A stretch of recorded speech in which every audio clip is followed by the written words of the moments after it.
2 squadre di intervento del 4° Battaglione Veneto e 10 militari che si uniranno ai colleghi già operativi. È quanto disposto dal Comando Provinciale dei Carabinieri di Venezia per la stagione estiva a Jesolo dopo gli scontri tra giovani avvenuti nelle ultime settimane. Ai 10 militari messi a disposizione del Comando Legione Veneto se ne affiancheranno altrettanti provenienti dagli istituti di formazione.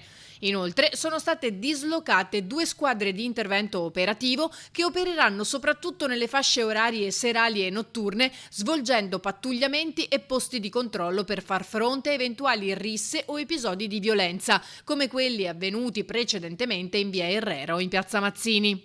Si tratta di assetti operativi connotati da una spiccata mobilità specifica, il cui impiego è disposto dal Comando Generale, con l'obiettivo di qualificare le attività di prevenzione operando in ausilio ai reparti dell'Arma Territoriale, per contrastare le emergenti criticità sotto il profilo dell'ordine e della sicurezza pubblica in determinate aree del Paese.